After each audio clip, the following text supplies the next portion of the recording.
Let's fucking go.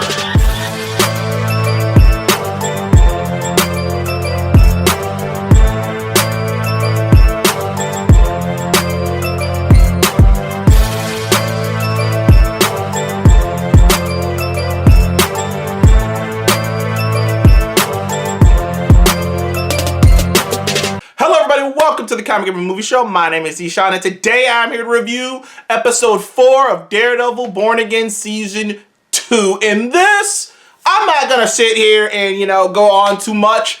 I just got to get it right out. This was fucking awesome. Now, it has been rumored and talked about multiple times. I talked about this last week when I talked about episodes 2 and 3. There are some people who have seen the entirety of Daredevil Born Again, who have seen all 8 episodes, and most of those people, almost all of them, have said the same thing, which is after episode 3, the show just gets better, and better until it's one of the best MCU shows and Marvel shows of all time, and that by the time it wraps up, it rivals, if not surpasses, some of the Marvel Netflix Daredevil show. And at the very least, it belongs right in the category with it.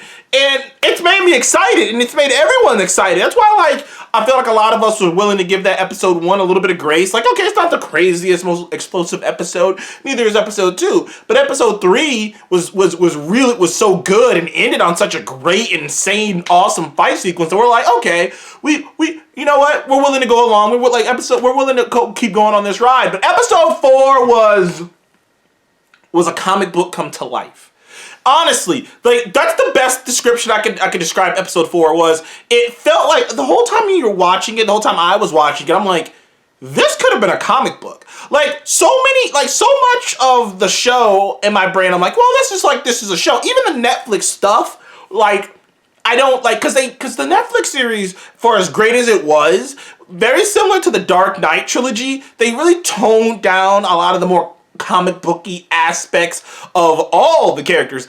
Kingpin was strong, but he wasn't superhumanly strong. Matt Murdock could fight well, and he did do flips and kicks, but it wasn't like this acrobatic. But he wasn't acrobatic. He didn't use his billy hook. He didn't use the billy club or the hook as much as he does in the comics. He just really used it as just he really didn't use it at all, if we're being honest. Most of the time, he was just using his fists. So they really toned it down in the Netflix show. They really toned down a lot of the more comic booky aspects of the characters. Obviously. They calmed down everybody in those Netflix shows, except for maybe the Punisher, but it's really hard to really, the Punisher is the Punisher. Even Iron Fist was toned down. Instead of it, he could only use the glow for about a certain amount of time, whereas in the comics, he could just have that shit lit. Luke Cage is strong, but in the comics, he's throwing trucks. In the comics, he could have a fist fight with the Thing and the Hulk. Jessica Jones could fly. You know what I mean? They toned everyone down. Which, sure enough, okay, cool. I understand. But one of the aspects of them toning it down is it was less comic booky because of that. Whereas the thing that Marvel decided to do, especially once they revamped Directions with Born Again, is really lean into making things more comic booky. The first thing they do is give Bullseye a suit, and it's not the comic book accurate suit yet, but they gave him a suit, and they really played up him, and throughout the course of the show, especially the episode that Bullseye, showed up in, they really do this great job of playing up. They have this theme for Bullseye, this staticky theme for him. The screen goes blue when he's on. Often the screen turns blue when he's on screen, which is kind of unique because usually red is associated with the bad guy and blue is associated with the good guy. So having that reverse of red be associated with Daredevil and blue, ironically, red is associated with Daredevil, white is associated with Kingpin, and blue is associated with Bullseye. Red is usually the bad guy color. So that is pretty interesting. But yeah, dude, that entire opening sequence of this episode with seeing the day in the life of Bullseye and watching him kill all of those anti-vigilante agents, cops, just with all the utensils he has available to him, just easy. He killed a guy with a toothpick through the eye. Bullseye is always been one of my favorite villains in the comics. Honestly, I've always loved Bullseye because he is terrifying not in the not he's because the way he's scary, he is scary in a similar way to God damn it, why am I blanking on on Homelander? He's scary in a similar way to Homelander in the sense of you're never really sure what's going on behind the eyes. And you're never really sure what he's thinking. And because of that, and he's capable of killing you on a whim without trying. One of my favorite comic book panels, and like, I don't remember which comic I was reading when I saw this, but in it, at a certain point, Bullseye is like, he's like talking to someone about something. Like maybe it's a job offer he's getting. And like, he happens to be in a building and like out of the window is like a highway. And like in mid-conversation, out of boredom, he just walks over, opens up the window, like flicks a toothpick, kills a driver, creates this Final Destination level pile up on the highway, chuckles, and goes back to his conversation. That's the type of man Bullseye is that he could just do something like that on a whim just cuz. And that's what makes him so scary, especially in that sequence, because it didn't really dawn on me until that opening sequence. Like, he really could kill you with anything. And like, if you're not ready for him and he's ready for you, there's almost nothing you could do about it unless you're just superhuman like Thor or something. If you're a regular guy and you don't, and like, because like Daredevil and him are so evenly matched because Matt can like, his super senses makes it so that Bullseye could never catch him off guard, really, because he'd hear it coming. You know, if Bullseye ricochets some shit off of a bunch of surfaces, Matt would still hear it and have the reflexes to dodge or catch it, as we would see later in the episode. But if you're just a dude, I mean, you're talking about a man who could kill you with a fucking, like, a paperclip from, like, a block away. And, like, kill you, like you wouldn't even see it coming. Like, that's how scary he is.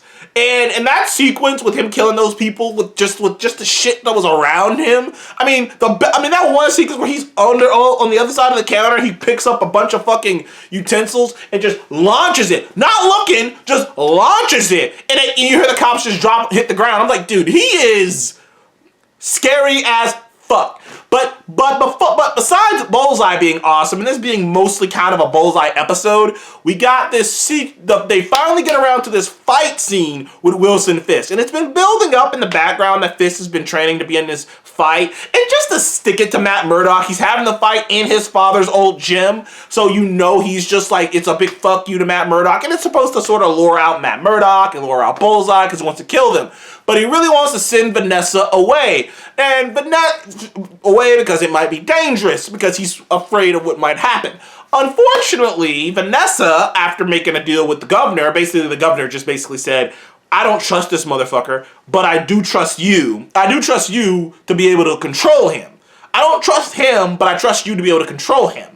And after they had that whole thing, Vanessa basically doubled down and was like, "No, I have to be beside you. We have to be together, because the only way the governor is going to trust you being mayor is if she knows that I'm beside you to control you. So we have to be together." That's like not said, but that's the reason Vanessa came back. That's not like, you know, like she didn't just come back because I want to be by your side through thick and thin. She came back because she essentially made a promise that she would be by his side to make sure he doesn't do anything crazy.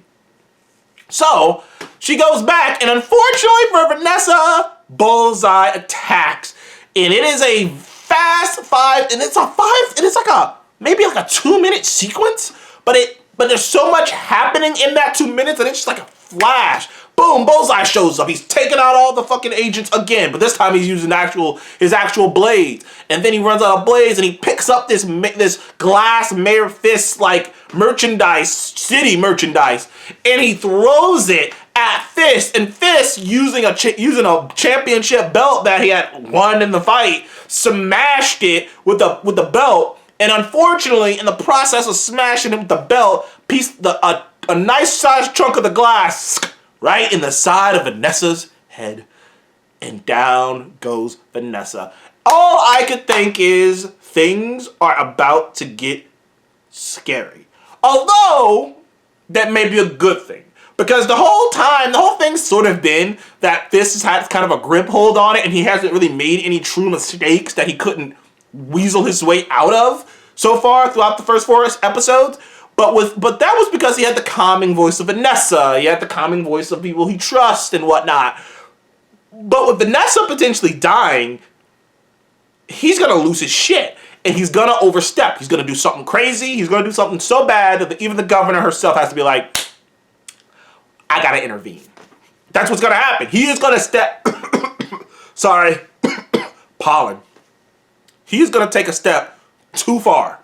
And when he takes a step too far, that's when things are gonna shift. This was an awesome episode. One of the best episodes of the show. One of the best episodes of Daredevil, period. This gets another 10 out of 10 from me. If the show keeps going in this direction, sky's the fucking limit. Anyways, thank you guys for joining the Comic Movie Show. Please remember to like and subscribe, and I'll see you guys on the next one.